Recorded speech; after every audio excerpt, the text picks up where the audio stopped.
membuka acara ini dengan doa. Sekaligus ada sambutan singkat yang akan dibawakan oleh Ibu Kiki. Silakan Ibu.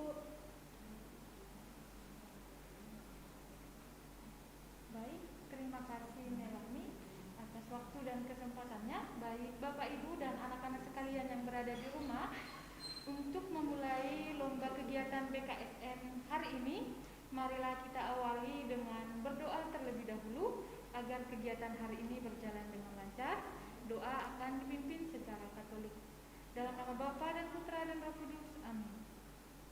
Allah Bapa, sumber cinta kasih, segala puji dan syukur kami ucapkan kepadamu atas kasih dan penyertaan dan berkat yang boleh kami rasakan hingga pada siang hari ini. Ya Bapa yang Maha Baik, pada hari ini kami akan mengadakan kegiatan lomba dalam merayakan bulan Kitab Suci Nasional.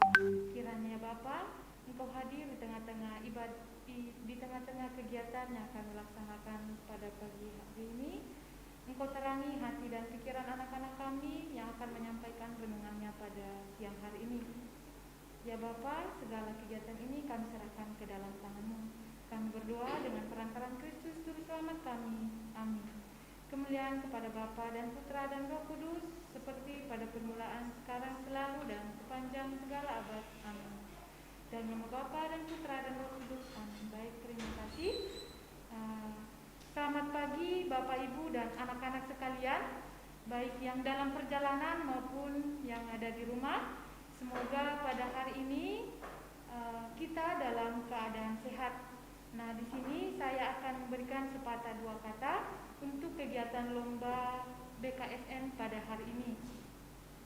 Bulan Kitab Suci Nasional atau yang disingkat dengan BKSN merupakan momen bagi kita umat Katolik untuk semakin mencintai, akrab dan memahami Kitab Suci sebagai sumber iman, dan juga dengan membaca atau melalui bulan Kitab Suci Nasional ini semakin bertumbuh dan kuat iman dalam umat Katolik. Nah, dalam Gereja Katolik, bulan September telah dikhususkan sebagai bulan Kitab Suci Nasional. Nah, di dalam setiap keuskupan, di dalam gereja maupun di lingkungan sekolah Katolik, dalam bulan Kitab Suci ini dilakukan berbagai kegiatan ataupun dilakukan berbagai lomba seperti pendalaman Kitab Suci. Nah, oleh karena itu, dalam merayakan bulan Kitab Suci Nasional pada tahun ini, SMA Putra Nirmala mengadakan lomba, yaitu lomba menyampaikan renungan yang disampaikan atau diwakili dari setiap kelas. Jadi dengan kegiatan lomba ini, kita dan anak-anak sekalian diharapkan atau tujuannya agar pengetahuan kita tentang Kitab Suci semakin bertambah, dan juga kesempatan bagi kita untuk terus belajar, berbuah dan berubah untuk mewartakan sabda Allah baik di tengah-tengah masyarakat maupun di tengah-tengah dunia. Demikian sepatah dua kata yang bisa saya sampaikan pada siang hari ini. Sekian dan terima kasih. Selamat menyaksikan lomba pada siang hari ini. Terima kasih Bu Kiki atas sambutannya. Nah, selanjutnya kita akan mendengarkan juga sambutan dari Bapak Kepala Sekolah kita, Bapak Cahil. Silakan Bapak Cahil, waktu dan tempat saya persilakan.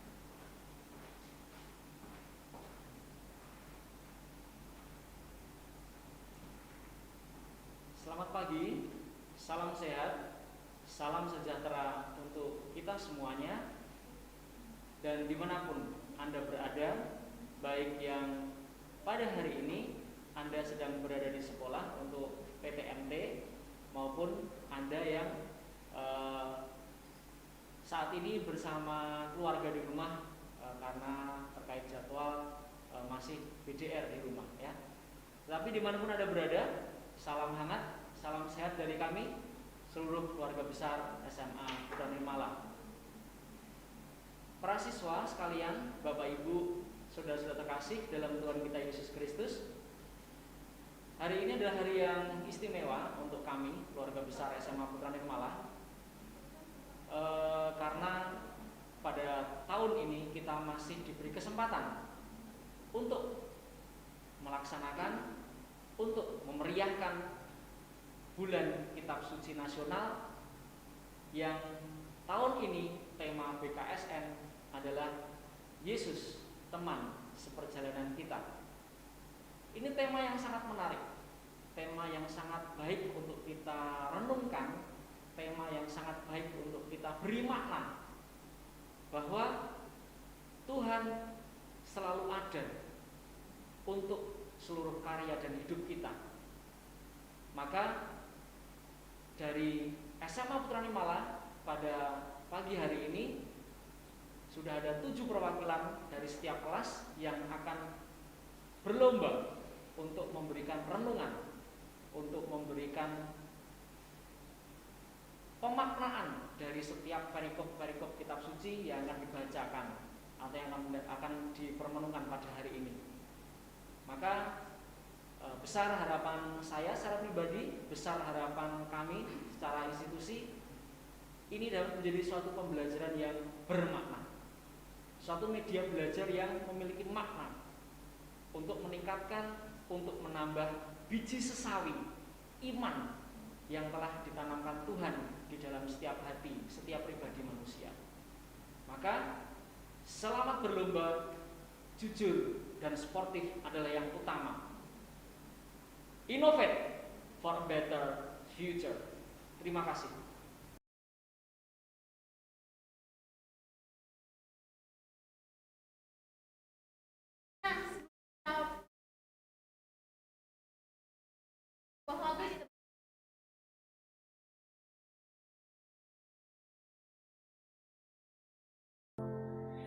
Firman-Mu pelita bagi kakiku, terang bagi jalanku.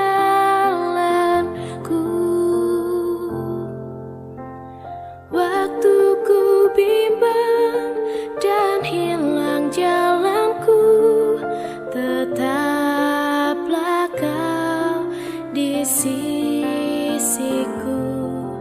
Dan takkan ku takut asal Kau di dekatku, besertaku selamanya.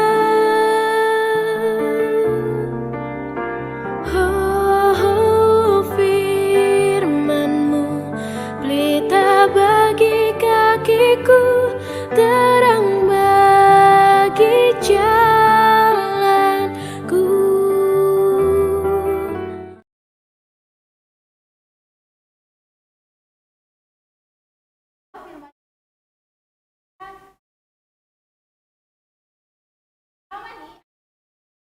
Dari kelas 11 IPA. Mana penyokongnya kelas 11 IPA? Boleh dong di kolom chatnya. Kita tulis, kita semua lagi memang tidak dari kelas 11 IPA. Nah, perwakilan dari kelas cantik nih. Namanya Anastasia Bella. Silakan Bella, boleh. Boleh dong disemangatin di kolom chat ya biar juga semangat.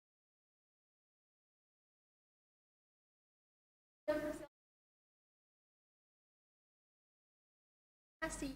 Oke, kenalin, nama saya Anastasia Bella. Bisa dipanggil Bella, bisa dipanggil dari kelas 11 IPA. Nah, ini yang akan saya bacakan tentang nasihat untuk dalam kasih. Hendaklah kasih itu, jangan jauhilah yang jahat dan lakukan. Hendaklah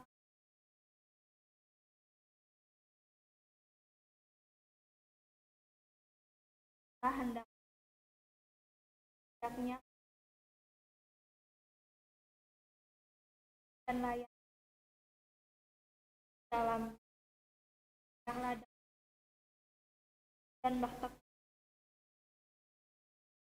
Hendaklah kamu hati sepadan dalam hidup bersama, janganlah kamu memikirkan perkara, tapi arahkanlah diri. Janganlah menganggap diri pandai, kamu membalas kejahatan.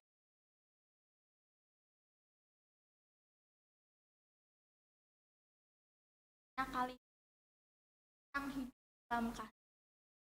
Kalau kita ngomong kasih itu pasti universal. Kasih ke teman, saudara, orang tua, dan teman-teman yang ada di sekitar kita. Karena mungkin kasih itu universal, banyak dari kita yang menganggap kasih adalah hal yang bisa apa aja. Contoh kasih yang bisa apa aja. Kasih jawaban pas lagi ulangan. Itu tuh bukan kasih yang sesungguhnya, itu mungkin karena nggak enak aja sih ya. Soalnya kita juga kayak gitu. Oke, nah di sini saya mau ngomongin tentang kasih yang sesungguhnya, yang saya alamin banget. Jadi ini kejadiannya udah lama banget dan itu masa-masa labil anak-anak kasih dalam circle pertemanan. Nah pasti kan kita punya temen kan. Pada waktu itu saya punya temen banyak tuh ceritanya, satu geng lah ya. Terus ternyata dalam pertemanan itu terdapat grup lagi, grup dalam pertemanan. Awalnya saya pede, soalnya bulan itu bulan mau saya ulang tahun, pede aja saya, mau dikira mau disurprisein. Ternyata enggak, ternyata bukan disurprisein, ya kaget sih. Isi dalam grup itu ya menjelek-jelekan. So awalnya saya nggak tahu kalau grup itu untuk menjelek-jelekan saya. Dan pas awal saya tahu pasti sebel, kecewa, kenapa nih? Nah pas waktu itu juga adalah minggu di mana kita kumpul OMK. Pada waktu itu bete dong, karena kayak tahu gitu, kok temennya gini amat ya, perasaan udah lama nih temenan sama dia gitu. Udah gitu tiba-tiba ada frater yang nyamperin saya. Awalnya saya malu dong menceritain pengalaman ini kan ke frater. Terus lama-lama saya cerita, Frat, jadi gini, saya punya temen. Kita tuh udah berteman dari lama, dari awal piyik ya. Tapi kenapa dia ngelakuin ini sama saya? Gitu kan. Terus dia bilang, frater bilang, jangankan kamu, Tuhan Yesus aja punya 12 murid. Ada 2 orang yang mau berkhianat, satu Yudas, satu Simon Petrus. Menyangkal itu tuh perbuatan mengkhianati. Nah mulai dari situ saya mikir-mikir, oh iya juga ya, gitu. Terus saya bilang lagi, kok kenapa harus saya tuh selalu ada, kalau teman saya mau curhat, mau ngomong, kalau kumpul-kumpul juga saya selalu ada. Tapi frater itu bilang lagi sama saya, seperfect apapun manusia, pasti tuh ada aja orang yang gak suka sama kita, dan kita tuh gak bisa merubah mindset atau penilaian orang terhadap kita. Jadi ya kalau kita mah pede-pede aja, yang penting kita tidak merugikan pihak tersebut. Dan mulai 2 perkataan frater ini membuat saya, oh iya ya, oh iya juga ya, ngapain juga ngurusin kayak begituan. Frater itu bilang lagi, kasih itu bukan tentang memberi. Memberi mah gampang, ngasih duit. Tapi gimana caranya kita bisa berdamai dalam situasi apapun. Situasi di mana kita merasa tersalahkan, tersakiti. Tapi gimana sih caranya kita untuk bertahan?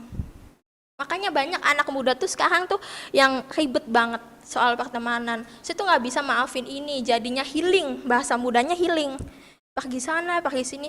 Tetapi yang saya pelajarin, healing terbaik itu ketika kita bisa memaafkan.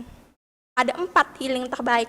Kita menerima orang yang ngomongin kita memaafkan, kita mengikhlaskan, dan cobalah untuk tidak berbuat seperti mereka. Karena kalau kita melakukan hal itu sama aja bohong.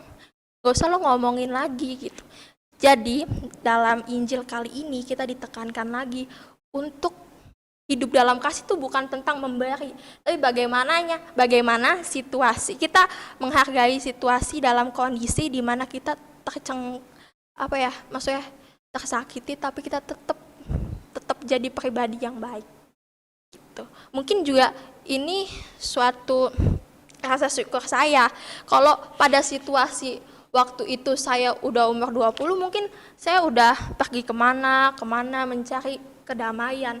Tapi karena puji Tuhannya pada waktu itu kita masih ada di circle yang baik, di gereja, sekolah, terus masih juga pengawasan keluarga, jadi kita masih bisa untuk mendewasakan diri kita. Pengkhianatan itu sekali lagi dalam hidup tuh ada, pasti ada. Pengkhianatan itu bukan hanya dari teman, orang tua juga bisa, saudara apalagi. Tapi gimana sih cara kita untuk menyikapi situasi itu? Kita layak enggak ya untuk mendapatkan situasi ini?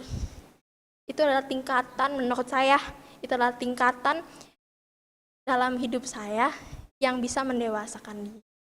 Mulai saat itu, mungkin ada parnonya ya, tapi tetap aja balik lagi sama teman-teman itu lagi, karena circle kita kan paling sekolah, gereja, satu gereja lagi.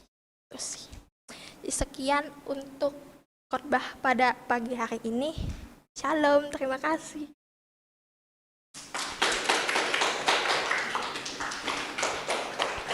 Wah, renungan dari Bella tadi itu benar-benar membawa siraman rohani yang sangat-sangat bagus banget. Ada satu kalimat yang saya suka banget. Kasih bukan tentang memberi, tapi bagaimana kita bisa berdamai dengan hal yang menyakiti kita dan kita tetap jadi pribadi yang baik gitu. Teman-teman juga bisa menerapkan itu dalam kehidupan teman-teman. Nah, selanjutnya nih, ada penampilan lagi dari cewek lagi nih. Wah, cewek-ceweknya mantep-mantep nih. Dari kelas 10 IPS, mana pendukungnya kelas 10 IPS? Boleh dong di like comment. Nah, ada siapa ya dari kelas 10 IPS? Nah, dari kelas 10 IPS ini ada Ailen Wilona. Boleh dong Ailen kesini maju. Tepuk tangannya dong buat Ailen. Mana dong di kolom live-nya di... Oke, Ailen udah siap? Udah. Waktu dan tempat saya persilakan kepada Ailen. Silakan. Shalom, selamat pagi Bapak Ibu dan saudara-saudara yang sedang menyaksikan saya kali ini. Dan saya di sini bukan karena kuat dan gagah saya, tapi saya di sini karena ada Tuhan Yesus Kristus yang selalu di samping saya. Dan di sini saya akan menyampaikan sedikit kebenaran dari firman Tuhan, yaitu tentang biji sesawi. Bapak Ibu Saudara pasti tahu biji sesawi itu sekecil apa. Jadi biji sesawi itu bentuknya sangat kecil, bahkan lebih kecil daripada segala jenis benih tumbuhan yang ada. Tetapi jika kita menabur, jika kita menanamnya, biji itu akan tumbuh lebih besar dari pohon ataupun dari tumbuhan sayuran yang lainnya. Nah, di sini ada tertulis seperti dalam Alkitab, dalam Injil Matius pasal 13 ayat ke-32, saya akan membacakan untuk kita semua yang ada di sini maupun yang sedang menyaksikan. Memang biji itu yang paling kecil dari segala jenis benih. Tetapi apabila sudah tumbuh, sesawi itu lebih besar daripada sayuran yang lain. Bahkan menjadi pohon, sehingga burung-burung di udara pun datang bersarang pada cabang-cabangnya. Nah, ini itu tentang iman kita kepada Tuhan Yesus Kristus sebagai Tuhan dan Juru Selamat kita. Bila kita mempunyai iman sebesar biji sesawi saja, kita dapat menghadapi semua permasalahan. Entah itu masalah kehidupan, masalah sekolah, bahkan masalah pelajaran pun kita bisa menghadapinya. Bila mana iman kita kepada Tuhan Yesus Kristus itu sangat besar dan kita yakin bahwa kita bisa, kita akan bisa melakukannya dan tidak akan yang ada mustahil bagi Tuhan Yesus Kristus. Maka kita sebagai anak-anak Tuhan harus mempunyai 3 karakter penting. Yang pertama itu ada iman, yaitu iman kita kepada Tuhan gimana sih? Yang kedua itu ada pengharapan. Pengharapan kita di dalam Tuhan Yesus Kristus, bagaimana kita mengharapkan sesuatu dengan keyakinan dan dengan sungguh-sungguh. Yang ketiga ada kasih, yaitu adalah saling mengasihi sesama, dan tentunya juga kita harus mengasihi Tuhan Yesus Kristus sebagai Juru Selamat dan Pencipta kita. Bila mana kita mempunyai iman yang sungguh, bahkan kita mampu menyembuhkan orang sakit dan juga kita dapat memberkati orang lain. Seperti hal yang tertulis dalam kitab Lukas pasal yang ke-17 ayat yang ke-19. Saya akan membacakan kembali. Lalu ia berkata kepada orang itu, "Berdirilah dan pergilah, imanmu telah menyelamatkan engkau." Nah, dari sini kita bisa belajar bahwa iman itu telah bisa menyelamatkan kita dan juga bisa meyakinkan kita di dalam setiap keadaan. Nah, gimana sih cara memperbesar atau kita menambah iman kita? Nah, iman itu awalnya tumbuh dan timbul dari pendengaran kita akan firman Tuhan. Saat hamba Tuhan, entah itu pendeta, pastor, ataupun romo, sedang berbicara atau sedang khotbah, kita harus mendengarkan, bukannya kita merumpi, ataupun bermain gadget, ataupun membuat status di sosial media. Itu saya rasa tidak perlu ya. Seharusnya kita fokus saja mendengarkan firman itu, agar iman kita tumbuh dan juga iman kita berkembang. Nah, jadi itu dari pertumbuhan iman dan juga pengertian iman dari saya. Jadi teman-teman harus mendengarkan firman Tuhan dengan sungguh agar iman kita selalu berkembang dan tidak stuck di situ saja ya. Sekian dari saya yang saya bicarakan ini, sekiranya membawa dampak positif bagi kita semua. Saya Ailen Wilona Mainar, perwakilan dari kelas 10 IPS. Sekian, terima kasih, Tuhan memberkati kita semua. Wah, tadi renungannya juga mantep-mantep banget. Ternyata anak-anak Putra Nirmala nih kalau bikin renungan mantep-mantep ya. Nah, dari renungannya Ailen tadi saya bisa menyimpulkan bahwa karena iman, kita tetap bisa melewati segala masalah. Dan tadi juga udah ditegaskan sama Ailen, ada 3 karakter yang harus dimiliki oleh anak muda. Yang pertama iman, pengharapan, dan kasih. Harus dicatat ya teman-teman, biar bisa diterapkan di kehidupan kita masing-masing. Nah, selanjutnya kita akan mendengarkan sebuah lagu yang judulnya Waktu Tuhan Pasti Yang Terbaik. Waktu Tuhan pasti yang terbaik, walau kadang tak mudah dimengerti. Lewati cobaan, ku tetap percaya waktu Tuhan pasti yang terbaik.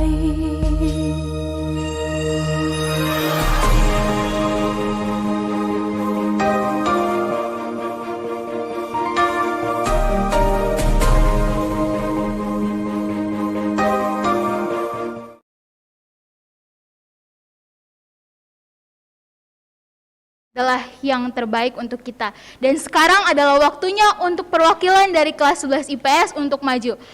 Perwakilan kelas 11 IPS ada Athanasius Hagai. Boleh dong teman-teman dari 11 IPS untuk memberikan dukungan. Hagai, boleh kesini? Udah siap Hagai? Sudah? Dalam nama Tuhan Yesus saya sudah siap. Asik. Oke, waktu dan tempat saya persilakan untuk Hagai. Bacaan Injil dari Injil Lukas. Orang Samaria yang murah hati. Pada suatu kali berdirilah seorang ahli Taurat untuk mencobai Yesus. Katanya, "Guru, apakah yang harus kuperbuat untuk memperoleh hidup yang kekal?" Jawab Yesus kepadanya, "Apa yang tertulis dalam hukum Taurat? Apa yang kau baca di sana?" Jawab orang itu, "Kasihilah Tuhan Allahmu dengan segenap hatimu, dan dengan segenap jiwamu, dan dengan segenap kekuatanmu, dan dengan segenap akal budimu. Dan kasihilah sesamamu manusia seperti dirimu sendiri." Kata Yesus kepadanya, "Jawabmu itu benar. Perbuatlah demikian, maka engkau akan hidup." Tetapi untuk membenarkan dirinya, orang itu berkata kepada Yesus, "Dan siapakah sesamaku manusia?" Jawab Yesus, "Adalah seorang yang turun dari Yerusalem ke Yeriko ia jatuh ke tangan penyamun-penyamun yang bukan saja merampoknya habis-habisan, tetapi yang juga memukulnya setengah mati. Kebetulan ada seorang imam turun melalui jalan itu.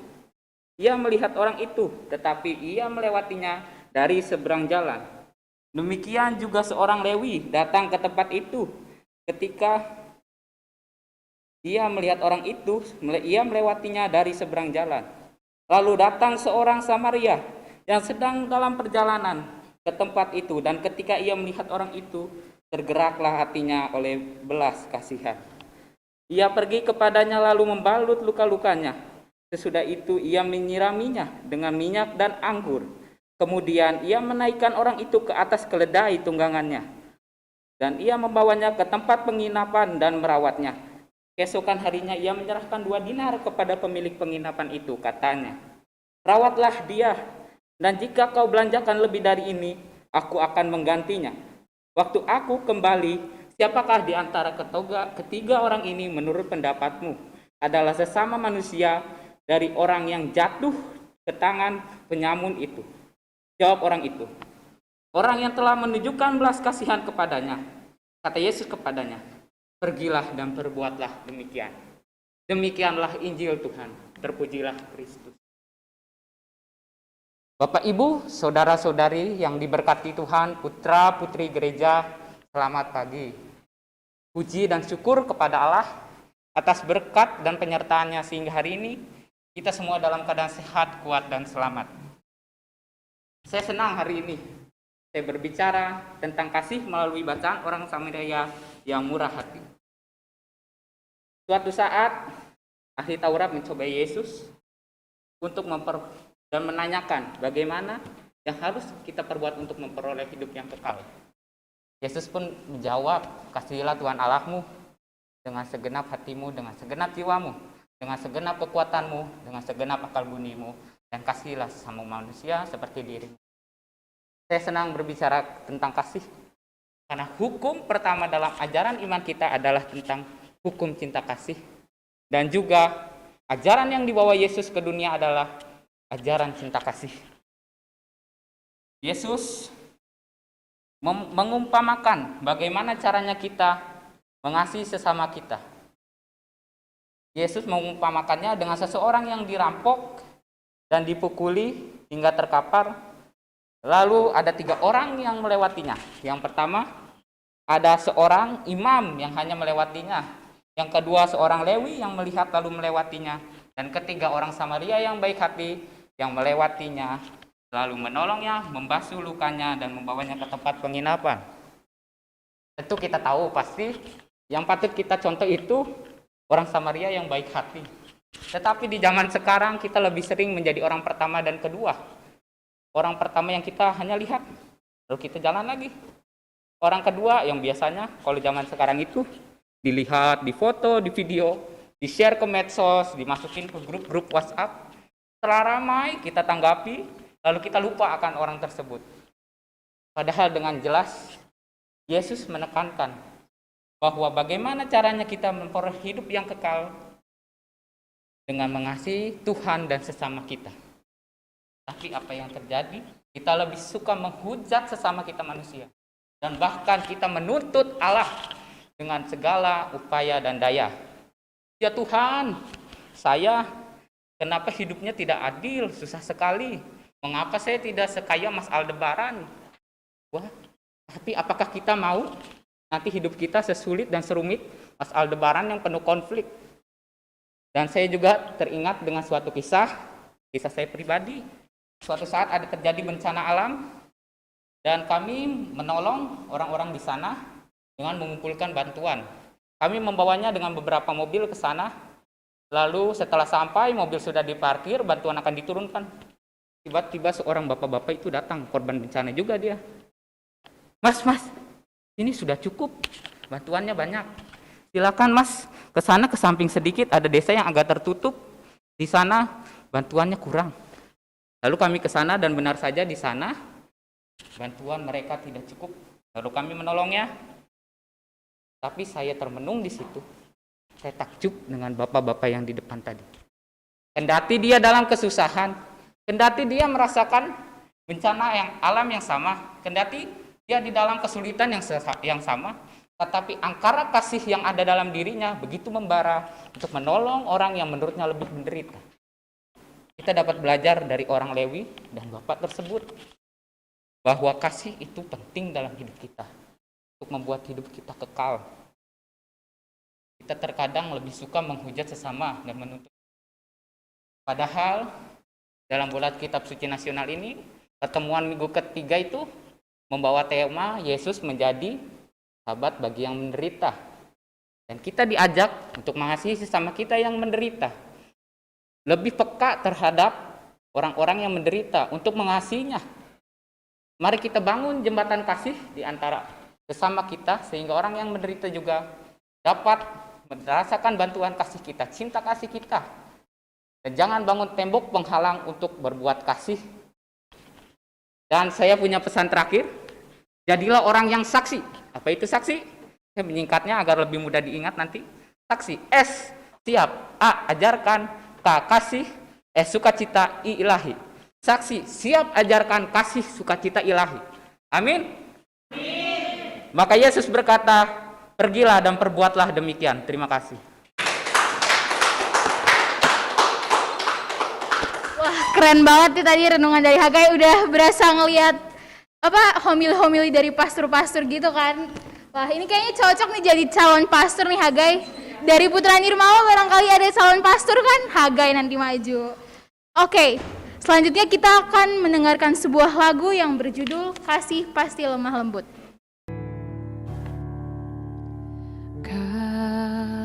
Kasih pasti lemah lembut,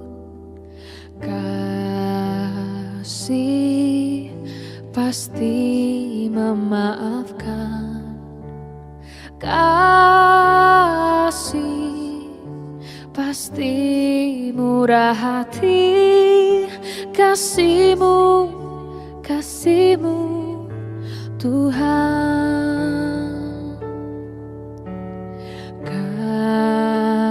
Kasih pasti lemah lembut, kasih pasti memaafkan, kasih pasti murah hati, kasih-Mu Tuhan. Ajarilah kami ini saling mengasihi, ajarilah kami ini saling mengampuni, ajarilah kami ini kasih-Mu ya Tuhan, kasih-Mu kudus tiada batasnya. Baik itu kasih terhadap Tuhan maupun kasih terhadap sesama kita. Nah, penampilan selanjutnya nih ada dari kelas 12 IPS 2. Mana pendukungnya kelas 12 IPS 2? Boleh dong di kolom chatnya. Nah, dari kelas 12 IPS 2 ini ada cewek lagi. Gila, cewek-ceweknya mantep-mantep nih. Yaitu ada Marina Amalia. Boleh dong Marina kesini. Mana nih pendukungnya Marina? Marina udah siap? Waktunya siap. Oke. Waktu dan tempat saya persilahkan untuk Marina. Silakan.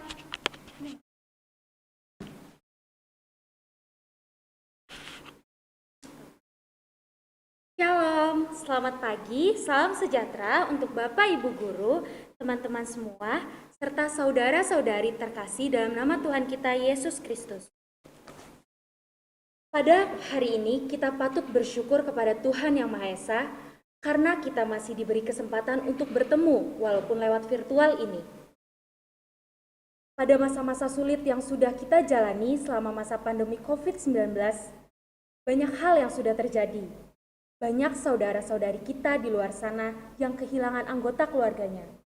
Tetapi kita masih patut harus bersyukur dan merenungkan karena kita masih diberi kesehatan sampai pada hari ini. Tema khotbah yang akan saya bawakan tentang gembala yang baik, yang memberikan nyawanya bagi domba-dombanya. Bacaan kitab suci diambil dari Injil Yohanes bab 10, ayat 1 sampai dengan 18. Kita langsung pada ayat 9. Akulah pintu, barang siapa masuk melalui aku, ia akan selamat dan ia akan masuk dan keluar dan menemukan padang rumput. Pencuri datang hanya untuk mencuri dan membunuh dan membinasakan. Aku datang supaya mereka mempunyai hidup dan mempunyai dalam segala kelimpahan. Akulah gembala yang baik. Gembala yang baik memberikan nyawanya bagi domba-dombanya. Sedangkan seorang upahan yang bukan gembala dan yang bukan pemilik domba-domba itu sendiri, ketika melihat serigala datang, meninggalkan domba-domba itu lalu lari, sehingga serigala itu menerkam dan mencerai-beraikan domba-domba itu. Ia lari karena ia seorang upahan dan tidak memperhatikan domba-domba itu. Akulah gembala yang baik, dan aku mengenal domba-dombaku, dan domba-dombaku mengenal aku. Sama seperti Bapa mengenal aku, dan aku mengenal Bapa. Dan aku memberikan nyawaku bagi domba-dombaku. Demikianlah Injil Tuhan. Terpujilah Kristus. Bapak, Ibu, teman-teman semua, saudara-saudari yang terkasih, dalam bacaan Injil ini, kita mengetahui bahwa ada 3 sebutan tentang gembala, pintu, dan domba-domba. Gembala di sini yang dimaksud sebagai pemimpin untuk membawa, menuntun domba-dombanya ke arah dan jalan yang baik. Domba-domba di sini bersifat jinak dan peka terhadap suara Tuhan. Dan pintu adalah jembatan kita untuk melalui keselamatan untuk mengikuti gembala itu. Nah, yang menjadi pertanyaan kita, mengapa kita digambarkan sebagai domba-domba, bukan seperti binatang-binatang lain yang kuat, seperti singa, harimau, kuda? Hal ini menegaskan bahwa keberadaan kita itu sebagai manusia seringkali penuh kelemahan, ketidakberdayaan, mudah tersesat, dan selalu berada dalam mara bahaya. Untuk itu, seperti ayat yang tertulis di ayat 11, akulah gembala yang baik. Di sini, gembala yang baik adalah Tuhan kita Yesus Kristus. Ia sebagai gembala yang sejati, yang mau menuntun kita, domba-dombanya ke arah yang baik. Di sini juga kita melihat ada 2 tokoh, pencuri dan perampok yang datang hanya untuk mencuri, membunuh, serta membinasakan umat manusia. Kita juga bertanya, bukan? Ada ayat yang menjelaskan tentang gembala upahan. Di sini kita mengetahui bahwa gembala upahan yang hanya datang untuk melihat serigala. Ketika serigala itu datang, ia malah meninggalkan domba-dombanya, bukan? Tetapi ia tidak menuntun. Itulah gembala upahan. Tapi tidak seperti Tuhan kita Yesus Kristus. Ia adalah gembala yang baik dan sejati. Ketika domba-dombanya hilang arah, tidak sesuai jalan yang benar, ia tetap menuntun. Ia mau membuka tangannya dan bersiap untuk domba-dombanya tobat dan mengikuti ia. Dengan hal ini, Tuhan Yesus menjadi gembala yang setia, yang tidak pernah meninggalkan domba-dombanya. Bahkan ia rela mati di kayu salib, menyerahkan nyawanya. Nah, teman-teman, Bapak Ibu guru semuanya, serta saudara-saudari terkasih, hal ini itu menunjukkan bahwa cinta kasih Kristus itu begitu besar buat kita manusia. Tapi seringkali kita sebagai umatnya, sebagai anak-anak Allah, kita mengecewakan hati Tuhan. Kita berbuat dosa, kita menjelekkan sesama, kita mencari harta kekayaan bukan kepada Tuhan tetapi kepada yang lain. Nah, untuk itu, sebagai anak-anak Allah yang berarti domba-domba, marilah kita teman-teman semua untuk mengikuti suara Tuhan, peka terhadap suara Tuhan. Kita dapat rajin berdoa, membaca kitab suci, sehingga kita lebih peka terhadap suara Tuhan dan mengikuti Tuhan. Karena Tuhanlah gembala yang sejati yang baik untuk kita. Sekian, terima kasih. Semoga Tuhan memberkati. Amin.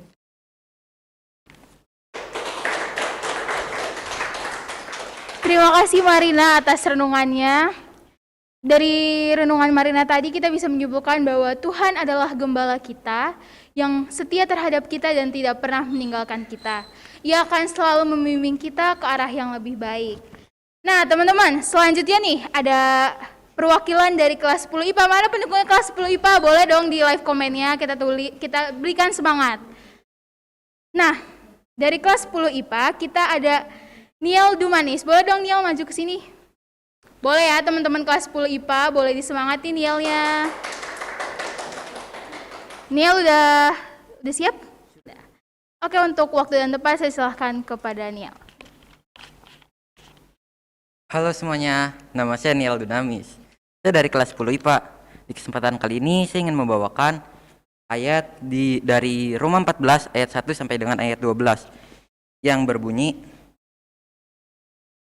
terimalah orang yang lemah imannya tanpa mempercayakan pendapatnya, yang seorang yakin bahwa ia boleh makan segala jenis makanan, tetapi orang yang lemah imannya hanya makan sayuran-sayuran saja. Siapa yang makan, janganlah menghina orang yang tidak makan. Dan siapa yang tidak makan, janganlah menghakimi orang yang makan, sebab Allah telah menerima orang itu. Siapakah kamu, sehingga kamu menghakimi hamba orang lain? Entahkah ia berdiri, entahkah ia jatuh, itu adalah urusan Tuhannya sendiri. Tetapi ia akan tetap berdiri karena Tuhan berkuasa menjaga dia terus berdiri. Yang seorang menganggap hari yang satu lebih penting daripada hari yang lain, tapi yang lain menganggap semua hari sama saja. Hendaklah setiap orang benar-benar yakin dalam hatinya sendiri. Siapa yang berpegang pada suatu hari yang tertentu, ia melakukannya untuk Tuhan. Dan siapa makan, ia melakukannya untuk Tuhan. Sebab ia mengucap syukur kepada Allah. Dan siapa tidak makan, ia melakukannya untuk Tuhan. Dan ia juga mengucap syukur kepada Allah. Sebab tidak ada seorang pun di antara kita yang hidup untuk dirinya sendiri. Dan tidak ada seorang pun yang mati untuk dirinya sendiri. Jadi baik hidup atau mati kita adalah milik Tuhan. Sebab jika kita hidup untuk Tuhan. Dan jika kita mati untuk Tuhan. Jadi sebab itu, kita sebagai umat Kristus, kita harus mempercayakan hidup dan mati kita sama Tuhan. Kita sebagai manusia biasa, makhluk ciptaan Tuhan, kita tidak boleh saling menghakimi satu sama lain. Tuhan yang menciptakan kita aja sangat sayang kepada kita. Tapi mengapa sih kita sama manusia justru saling menghakimi satu sama lain? Seperti yang di ayat keempat tadi berbunyi, siapakah kamu sehingga kamu menghakimi hamba orang lain? Entahkah ia berdiri, entahkah ia jatuh, itu adalah urusan Tuhannya sendiri. Tapi ia akan tetap berdiri karena Tuhan berkuasa menjaga dia terus berdiri. Mengapa ya teman-teman? Kita sebagai manusia sering kali menghakimi orang lain. Mungkin itu semua karena ketika kita menghakimi orang lain, kita merasa diri kita paling hebat. Kita merasa diri kita paling benar. Merasa diri kita paling baik. Lebih dari segalanya daripada orang yang telah kita hakimi. Sebagai perumpamaan, jika teman kita berbuat salah, kita jangan langsung menghakimi dulu. Kita tanya dia baik-baik. Asal memang manusiawi, tapi urusan menghakimi bukan urusan manusia. Contohnya juga ketika kita memiliki teman kita memiliki kekurangan. Kita tidak boleh menghakimi teman kita karena memiliki kekurangan tersebut. Bukannya dia juga ciptaan Tuhan sama seperti kita. Secara tidak langsung kita menghakimi Tuhan juga dong. Ayo. Dan saya ingin menutup pembicaraan saya kali ini dengan perumpamaan kertas yang diremes. Kertas ini ibaratkan orang teman-teman. Dan ketika saya meremas, ini ibarat saya menghakimi orang.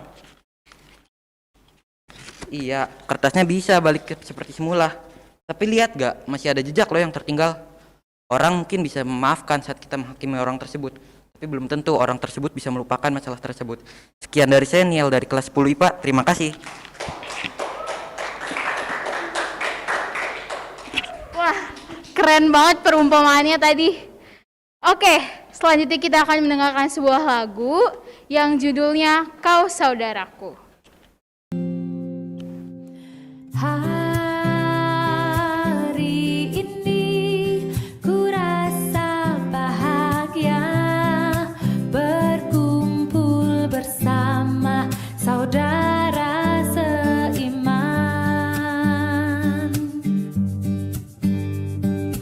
Tuhan Yesus telah satukan kita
kata Neil tadi, kita harus selalu mengasihi tanpa menghakimi sesama kita. Nah, selanjutnya nih teman-teman, kita akan langsung ke penampilan selanjutnya. Dari kelas 12 IPA, mana nih pendukungnya kelas 12 IPA? Teman-teman kelas 12 IPA mana nih? Nah, dari kelas 12 IPA, ada teman kita nih, teman saya nih, namanya Esmeralda. Boleh dong Alda kesini. Mana nih dukungannya untuk Alda? Alda udah siap? Udah. Oke. Untuk waktu dan tempat saya persilahkan untuk Alda. Silahkan. Shalom semua saudara-saudaraku terkasih. Saya Esmeralda dari kelas 12 IPA. Saya akan membawakan firman Tuhan yang terdapat di Matius 13 ayat 1 sampai 23 dengan perikop perumpamaan tentang seorang penabur. Kita langsung aja ke ayat 4 sampai ayat yang ke-9. Pada waktu ia menabur, sebagian benih itu jatuh di pinggir jalan, lalu datang burung dan memakannya sampai habis. Sebagian jatuh di tanah yang berbatu-batu yang tidak banyak tanahnya, lalu benih itu pun segera tumbuh karena tanahnya tipis. Tetapi sesudah matahari terbit, layulah ia dan menjadi kering karena tidak berakar. Sebagian lagi jatuh di tengah semak duri, lalu semakin besarlah semak itu dan menghimpitnya sampai mati. Dan sebagian jatuh di tanah yang baik, lalu berbuah. Ada yang 100 kali lipat, ada yang 60 kali lipat, ada yang 30 kali lipat. Siapa bertelinga hendaklah ia mendengar. Perumpamaan ini sudah sangat-sangat sering kita dengar. Tapi di sini saya akan simak lagi, apa sih makna dari perumpamaan ini? Apa sih yang mau Tuhan Yesus kasih tahu ke kita? Dari benih yang pertama yang terjatuh di pinggir jalan, lalu burung-burung memakannya sampai habis. Itu menunjukkan orang-orang yang mendengarkan firman Tuhan, tapi ia tidak mengerti firman Tuhan tersebut. Lalu dengan mudahnya iblis, si jahat, mengambil firman itu pada dirinya.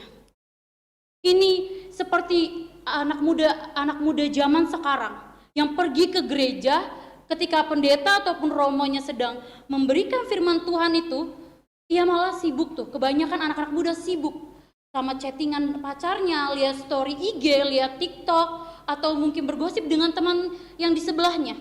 Itu membuat firman Tuhan yang sudah diperdengarkan kepada dia jadi sia-sia. Karena iblis langsung mengambil itu. Ketika ditanya, kamu dapat firman apa? Apa yang kamu dapat dari firman itu? Dia kan cuman pelanga-pelongo, cuman diem aja. Kenapa? Dia tidak mengerti firman Tuhan yang sudah dibawakan oleh pendeta atau romo yang di gereja itu. Lalu di benih yang kedua, benih itu tumbuh di tanah yang berbatu. Tapi karena tidak berakar, ketika matahari sudah terbit, ia layu dan kering. Ini menunjukkan orang-orang yang mendengarkan firman Tuhan, ia menerima dan bergembira mendapatkan firman itu ketika pulang. Tapi apa? Karena tidak berakar. Ketika penindasan, sakit hati, kecewa, pengkhianatan, pembulian, kekerasan terjadi di dalam hidupnya, ia segera murtad dan berkata kepada Tuhan, Tuhan, kenapa engkau meninggalkan aku? Tuhan, kenapa engkau tidak mengasihi aku? Inilah ciri-ciri orang Kristen. Ketika ia mau menerima Yesus, ia menerima Yesus bukan karena ia mengenal dan mengasihi Yesus, tapi karena apa? Karena dia sudah berandai-andai. Kalau saya menerima Yesus, kayaknya hidup saya akan bahagia, tenang. Tidak akan lagi tuh yang namanya masalah. Kayaknya hidup saya akan tenang. Inilah masalah orang-orang Kristen kebanyakan zaman sekarang. Ekspektasi yang menghancurkan iman. Padahal di dalam 1 Petrus 4 ayat yang ke-7 sampai ke-19, di situ terdapat dua perikop, hidup kekristenan dan menderita sebagai Kristen. Di situ Tuhan Yesus menjelaskan bagaimana ketika mau mengikut Dia. Lalu di benih yang ketiga, yang tumbuh di tengah-tengah semak berduri. Ini menunjukkan orang-orang yang memiliki firman, yang mendengarkan firman Tuhan, tapi karena kekhawatirannya akan dunia, karena tipu daya kekayaan, kekuasaan, firman Tuhan yang ia miliki jadi mati. Ia memiliki firman tapi tidak melaksanakannya. Lebih penting untuk menjaga dan mempertahankan kekayaan, harta, kekuasaan dia daripada Tuhan. Inilah ciri-ciri orang yang suka menduakan Tuhan, merduakan firman Tuhan. Padahal dalam 1 Yakobus 2 ayat yang ke-17b, di situ dikatakan iman tanpa perbuatan hakikatnya mati. Lalu di benih yang keempat, Di situ dikatakan bahwa benih itu tumbuh di tanah yang baik dan berbuah berkali-kali lipat. Ini menunjukkan orang-orang yang mendengarkan, menerima, mengerti dan melaksanakan firman Tuhan itu. Ia membuat firman Tuhan itu menjadi ketetapan dan kekuatan bagi kehidupannya. Dari perumpamaan ini teman-teman, Tuhan Yesus ingin memperlihatkan iman-iman orang-orang Kristen zaman sekarang. Dia juga ingin memperingati dan menasihati kita. Jangan sampai imanmu goyah karena penindasan, sakit hati, kecewa, penganiayaan itu. Karena Tuhan sudah berfirman, barang siapa yang setia, yang percaya dan tambah hingga kesudahannya, ia yang akan memperoleh janji Tuhan itu. Yaitu memerintah, bertata di kerajaan Allah sorga bersama Bapa. Atau mungkin bagi kalian, tapi yang bikin iman kalian goyah itu ternyata karena gue jatuh bangun terus nih Alda. Gue kayak udah gak ngerasa gak layak. Hei, dengar. Seberapa lama dan seberapa jauh pun kamu pergi dari Tuhan, sekotor dan senajis apapun dosa yang sudah kamu lakukan, dan sekarat dan sehancur apapun hidup kamu, ketika kamu mau kembali ke rumah Bapa akan menerima kehadiranmu, karena itulah yang menjadi kerinduannya dalam hadiratnya, yaitu kamu. Tuhan Yesus sudah memperjuangkan kemenangan, penebusan, kekudusan di atas kayu salib untuk kamu, dan itu mutlak untukmu. Tidak ada yang bisa merenggutnya, bahkan Allah sendiri tidak bisa merenggut kemutlakan yang sudah diberikannya kepadamu. Di dalam Korintus, dia berkata, bahkan aku tidak bisa menyangkal kasihku padamu. Di sini Tuhan menunjukkan kasih-Nya, bahwa Dia akan menerima kamu, apapun keadaan kamu. Kenapa? Kamu adalah miliknya. Sekarang yang perlu kita lakukan, datang kepada Tuhan, akui segala dosamu, lalu minta ampun dan serahkan seluruh hidupmu. Berkomitmen untuk tidak berkompromi lagi dengan dosa. Jika kalian benar-benar mengasihi Allah kalian sudah sadar sekarang dan tahu apa yang harus kalian lakukan. Ingat teman-teman, ini pesan saya. Tuhan kita maha sabar dan sangat murah hati. Jangan sia-siakan kesempatan yang Tuhan berikan. Karena apa? Karena Tuhan kita tidak murahan. Mohon maaf jika ada salah kata dan menyinggung hati para saudara, tapi kalau Anda tidak tersinggung, maka kalian perlu bertanya-tanya dan berwaspada. Karena apa? Karena mungkin kalian sudah tawar hati kepada Tuhan. Sekian firman Tuhan dan pesan Tuhan yang ingin saya sampaikan. Shalom, terima kasih. Jadi teman-teman di rumah merasa tersindir atau gimana nih? Harus mempertanyakan ke dalam diri kita sendiri nih pastinya. Nah, dari khotbah Alda tadi yang ngena banget nih di hati, wah. Tuhan akan selalu menerima kita seberdosa apapun kita, karena Tuhan selalu mengasihi kita. Harus diingat ya teman-teman, harus diterapkan juga dalam kehidupan kita masing-masing. Selanjutnya, ini ada penampilan terakhir. Dari kelas yang paling spesial kayaknya mah ini mah. Dari kelas 12 IPS 2, mana pendukungnya kelas 12 IPS 2? Ramein dong kolom chatnya. Dari kelas 12 IPS 2 ada Patricia Kuswandi. Boleh dong Patricia sini. Udah siap? Udah, oke. Waktu dan tempat saya persilakan untuk Patricia, silakan. Shalom Bapak dan Ibu Guru serta teman-teman semuanya. Perkenalkan, saya Patricia Kuswandi dari kelas 12 IPS 2. Pada kesempatan kali ini saya ingin beritakan dari sebagian dari firman Tuhan. Semoga firman Tuhan yang saya sampaikan dapat menjadi rema dalam kehidupan kita masing-masing. Firman Tuhan pada hari ini bertema, Yesus memberi makan 5.000 orang. Bacaan diambil dari Markus 6 ayat 30 sampai 44. Kita baca dari Markus 6 ayat 38. Tetapi ia berkata kepada mereka, berapa banyak roti yang ada padamu? Cobalah periksa. Sesudah memeriksanya, mereka berkata, 5 roti dan 2 ikan. Lalu ia menyuruh orang-orang itu supaya semua duduk berkelompok-kelompok di atas rumput hijau. Maka duduklah mereka berkelompok-kelompok. Ada yang 50 orang, Dan setelah ia mengambil 5 roti dan 2 ikan, ia mengadah ke langit dan mengucap berkat. Lalu memecah-mecahkan roti itu dan memberikan kepada murid-muridnya, supaya dibagi-bagi kepada orang-orang itu. Begitu juga kedua ikan itu, dibagi-bagikannya kepada semua mereka. Dan mereka semua makan sampai kenyang. Kemudian orang-orang mengumpulkan potongan-potongan roti, 12 bakul penuh, selain daripada sisa ikan-ikan.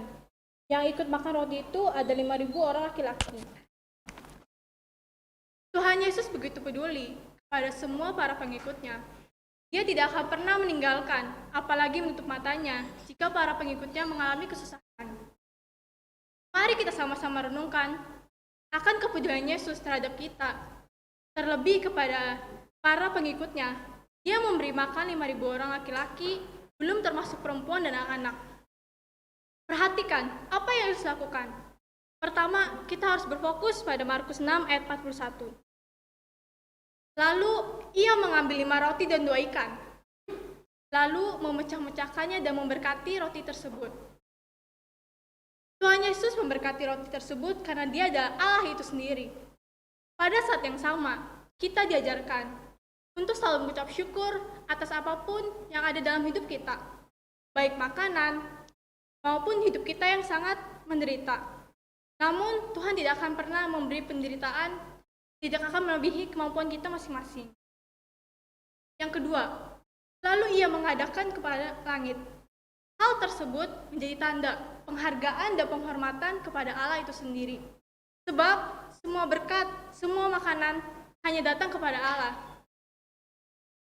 Jika kita gagal dalam ucap syukur, sama saja kita gagal dalam memberikan penghargaan dan penghormatan kepada Allah itu sendiri.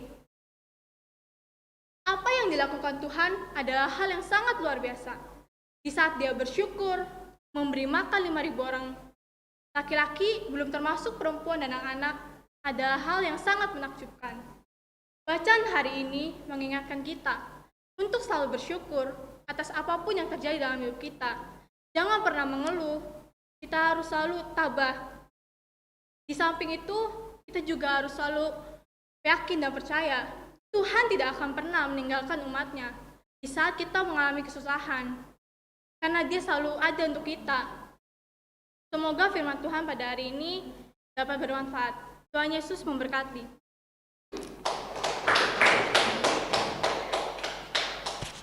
Terima kasih untuk Patricia untuk renungannya. Selanjutnya kita akan mendengarkan sebuah lagu yang judulnya 5 Roti dan 2 Ikan.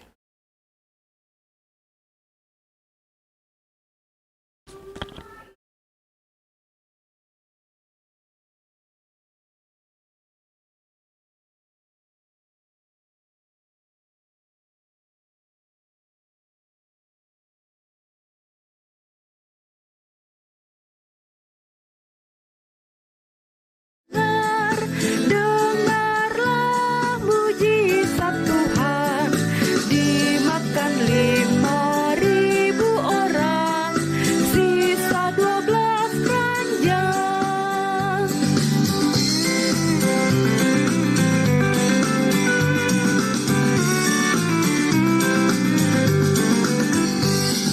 Lima roti dan 2 ikan, Tuhan Yesus yang memberkati, dimakan 5.000 orang, sisa 12 bakul. Hai saudara, apa kau dengar? Dengarlah mujizat Tuhan, dimakan 5.000 orang, sisa 12 bakul. Kita harus selalu bersyukur atas semua yang terjadi di kehidupan kita. Nah teman-teman, gak kerasa nih, sekarang kita udah ada di penghujung acara. Ketujuh finalis kita udah tampil semua dari kelas 10 sampai kelas 12. Nah pasti bertanya-tanya kan, ini yang menangnya siapa, diumuminnya di mana dan kapan. Nah, untuk pengumuman pemenang akan diumumkan di sosial media sekolah, di Instagram sekolah. Jadi nanti teman-teman bisa langsung cek aja Instagram sekolah. kalau nanti udah diumumin ya. Nah, sebelum kita mengakhiri acara kita pada siang hari ini, ada alangkah baiknya kita juga menutupi dengan doa karena tadi udah dibuka dengan doa. Untuk doa penutup akan dibawakan oleh Bapak Kas. Silakan Pak.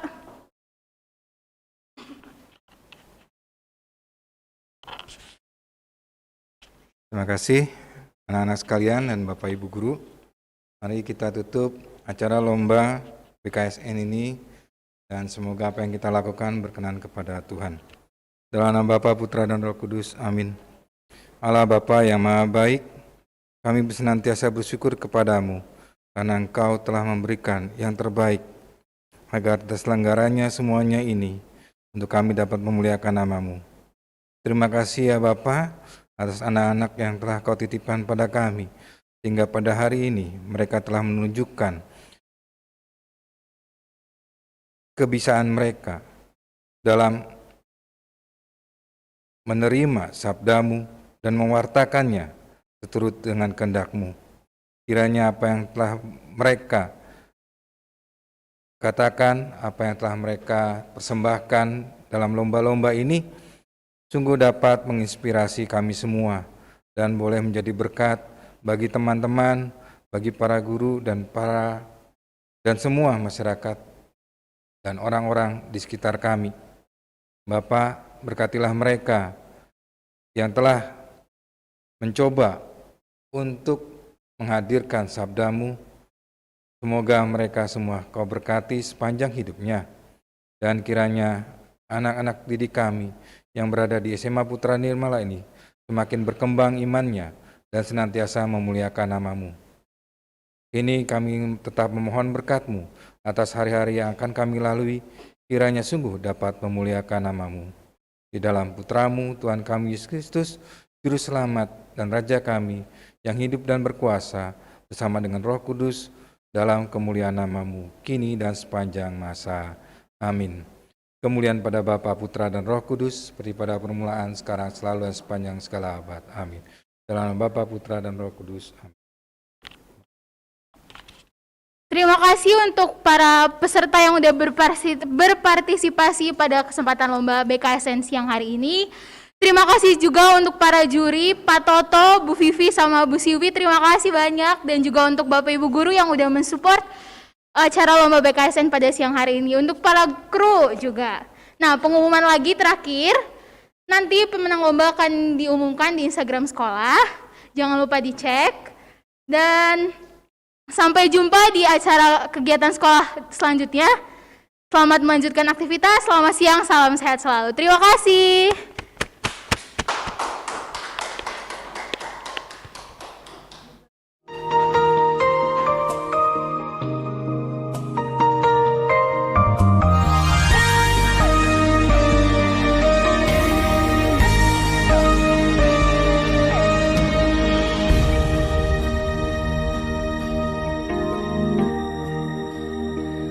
Bila Kau izinkan sesuatu terjadi, ku percaya semua untuk kebaikanku. Bila nanti telah tiba waktumu, ku percaya kuasa-Mu memulihkan hidupku. Waktu Tuhan pasti yang terbaik, walau kadang tak mudah dimengerti. Lewati cobaan, ku tetap percaya.